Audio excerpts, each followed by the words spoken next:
नमस्कार। आज हम एक बहुत ही दिलचस्प कहानी की गहराइयों में उतर रहे हैं। एक ऐसी कहानी जो आस्था और आप कह सकते हैं चमत्कारिक आरोग्य से जुड़ी है। हाँ, बिल्कुल, ये विषय हमेशा ही लोगों को आकर्षित करते हैं। हमारे पास साईं कृपा रामू का चमत्कारिक आरोग्य शीर्षक वाले लेख के कुछ अंश हैं। तो ये कहानी हमें ले जाती है महाराष्ट्र के एक छोटे से गांव पाथरी। पाथरी। हाँ, वहाँ लक्ष्मण नाम के एक गरीब किसान रहते थे और वो साईं बाबा के बहुत पक्के भक्त थे। कहानी बताती है कि लक्ष्मण रोज रोज सुबह बाबा की तस्वीर के सामने दिया जलाते, प्रार्थना करते।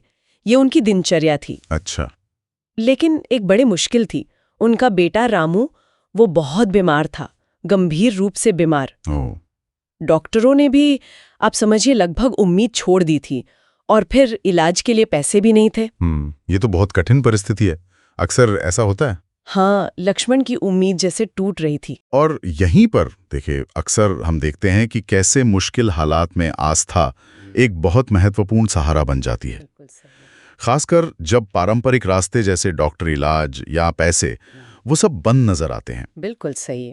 तो इसी निराशा में एक रात लक्ष्मण ने रोते हुए बाबा से गुहार लगाई, तस्वीर के सामने। कहा, बाबा अब सब तेरे हाथ है। एक तरह से पूरा समर्पण।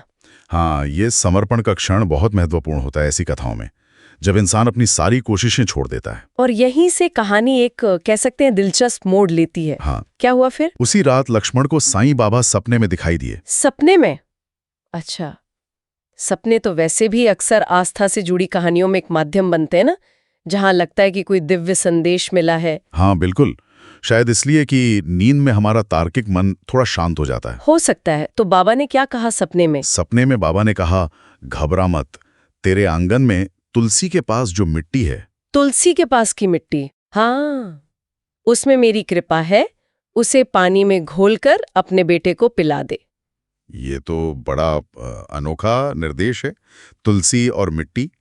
दिलचस्प बात यह है कि तुलसी और मिट्टी दोनों का ही हमारी भारतीय परंपराओं में बड़ा महत्व है। शुद्धता और उपचार से गहरा संबंध माना जाता है। सही कहा। तुलसी तो लगभग हर घर में होती है, पवित्र मानते हैं, औषधीय गुण भी। और मिट्टी, वो तो धरती माँ का प्रतीक है। बिल्कुल। तो ये निर्देश जैसे ईश्वर को कहीं दूर नहीं बल्कि अपने ही घर, अपने आंगन में दिखा रहा है। तो सुबह लक्ष्मण ने फौरन वैसा ही किया जैसा सपने में कहा गया था। अच्छा। पूरी श्रद्धा के साथ तुलसी के पास से मिट्टी ली, पानी में घोली और बेटे रामू को पिला दी। और फिर कुछ हुआ? हाँ, लेख के अनुसार परिणाम एकदम आश्चर्यजनक था। रामू की हालत धीरे धीरे सुधरने लगी। सच में? हाँ, बुखार कम होने लगा, वो थोड़ा खाने पीने लगा। और सबसे बड़ी बात, क्या? सिर्फ 3 दिन में वो पूरी तरह से ठीक हो गया। वो बच्चा जिसे डॉक्टरों ने लगभग लाइलाज कह दिया था। 3 दिन में? ये तो वाकई कमाल की बात है। तो जाहिर है ये बात फिर सिर्फ लक्ष्मण के घर तक तो सीमित नहीं रही होगी। अरे बिल्कुल नहीं, ऐसी घटनाएं तो पूरे गांव में आग की तरह फैल गईं। साईं बाबा ने फिर एक बार चमत्कार किया। और ऐसी घटनाएं अक्सर समुदायों को एक साथ लाती हैं, है ना? साझा विश्वास को और मजबूत करती हैं। बिल्कुल। लक्ष्मण की कहानी दूसरों के लिए भी एक उम्मीद बन गई। सही बात है। यहीं पर वो व्यक्तिगत अनुभव एक सामाजिक विश्वास में तब्दील हो जाता है। ये कहानियां फिर पीढ़ी दर पीढ़ी चलती हैं। लक्ष्मण ने भी अपनी कृतज्ञता जाहिर की, बाबा की तस्वीर को खूब फूलों से सजाया। हाँ, ये तो स्वाभाविक है। और पूरे गांव के लिए एक भंडारा आयोजित किया, खुशी में। भंडारा, ये सिर्फ धन्यवाद नहीं है, ये उस चमत्कार को, उस खुशी को सबके साथ बांटना भी है, समुदाय के साथ। हाँ बिल्कुल।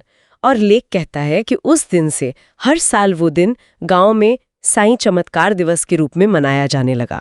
अच्छा, मतलब एक व्यक्तिगत घटना ने एक स्थायी सामुदायिक परंपरा को जन्म दे दिया। हाँ, तो अगर हम इस पूरी कहानी को देखें, इसका सार क्या निकलता है?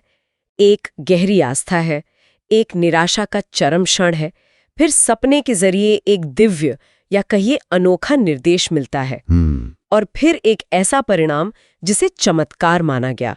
और इन सब ने मिलकर एक व्यक्तिगत अनुभव को एक सामुदायिक उत्सव और स्मृति में बदल दिया। बिल्कुल। ये कहानी इस बात पर सोचने को मजबूर करती है कि ये जो विश्वास प्रणालियां हैं, ये कैसे काम करती हैं। ये सिर्फ मुश्किल वक्त में व्यक्तिगत आशा या सहारा ही नहीं देती, हाँ, बल्कि ये घटनाओं को एक मतलब, एक अर्थ देने का फ्रेमवर्क भी देती हैं। अब कोई इसे सचमुच दैवीय हस्तक्षेप माने, या प्लेसिबो इफेक्ट कहे? हाँ, या शायद गहरे विश्वास की मनोवैज्ञानिक शक्ति, लेकिन ये अनुभव जिनके साथ होते हैं उनके लिए तो ये बिल्कुल वास्तविक होते हैं। हाँ, और ये उनकी दुनिया को, उनके समाज को आकार देते हैं। सही कहा। ये व्यक्तिगत आस्था और सामूहिक मान्यता के बीच का जो गहरा रिश्ता है उसे उजागर करती है ये कहानी। और यहाँ एक विचार शायद हम छोड़ सकते हैं सोचने के लिए, हाँ, कि जब आस्था और अनुभव इतने गहरे रूप से जुड़ जाते हैं तो वास्तविकता की परिभाषा वो व्यक्तिगत और सामूहिक स्तर पर कैसे बदल सकती है। ये सोचना काफी दिलचस्प हो सकता है।